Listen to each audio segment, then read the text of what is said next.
যেন দেশের রাজনীতি নিতে যাচ্ছে ভিন্ন মোড়।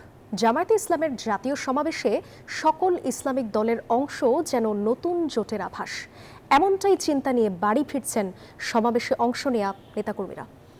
তারা বলছেন ইসলামী দলগুলো একত্রিত হলে প্রথমবারের মতো দেশের হাল ধরবে জামায়াত। জামায়াতের সমাবেশ ঘিরে ইসলামিক দলগুলোর সব পথ যেন মিলেছে সোহরাওয়ার্দীর মোহনায়।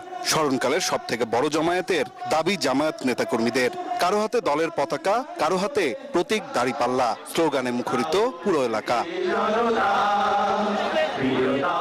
এদিন একই মঞ্চে দেখা যায় সবকটি ইসলামিক দলকে। এছাড়াও সমাবেশে অংশ নেয় গণ অধিকার পরিষদ ও জাতীয় নাগরিক পার্টি। তারা বলছেন এদেশে আর স্বৈরশাসকরা মাথাচাড়া দিতে যাতে না পারে, সেজন্য দলমত নির্বিশেষে সবাই দাঁড়াবে একই প্ল্যাটফর্মে।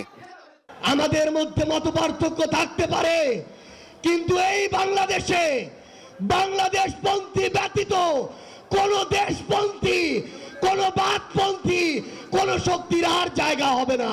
কোন অভ্যুত্থানে আমাদের অংশীজনেরা মজলুম রাজকে উৎফুল্ল অহংকারী হয়ে জালিম হয়ে উঠছে।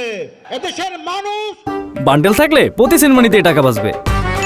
বিকাশ সেনমানি বান্ডেল কিনে জিতুন প্রতি লেনদেনে। ফ্যাসিবাদ মুক্ত, এটি সুখী সমৃদ্ধ কল্যাণ রাষ্ট্র চায়।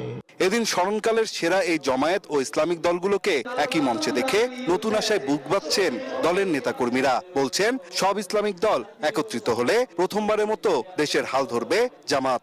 বিএনপির আমল, আওয়ামী লীগের আমল তো নিয়ে শুরু করে কখনো জামাত ইসলামী আপনার গিয়া মাথা উঁচু করে দাঁড়াতে পারে নাই। প্রয়োজনীয় সংস্কার, প্রয়োজনীয় বিচার, এগুলো আমরা সবার আগে চাই। দেশকে বিজয় করে সংসদে প্রতিনিধিত্ব পাঠিয়ে এই দেশে ইসলামী জাগরণ সৃষ্টির আলোকে এই দেশে ইসলামী আইন প্রতিষ্ঠা হবে। এদিন দলের শীর্ষ নেতাদের দেয়া দিক নির্দেশনা অনুযায়ী নিজ নিজ এলাকায় গণসংযোগের কাজ করবেন তারা।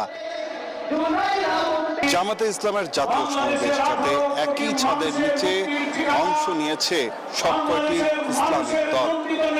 এখানে অংশ নেয়া জামাতে ইসলামের নেতাকর্মীরা বলছেন সবকটি ইসলামিক দল একত্রিত হলে আর কোন দল দেশের ক্ষমতার হাল ধরতে পারবে না। দেশে প্রতিষ্ঠিত হবে ইসলামিক শাসন ব্যবস্থা, এমনটাই প্রত্যাশা প্রত্যেকটি নেতাকর্মী। থেকে 9 ঢাকা।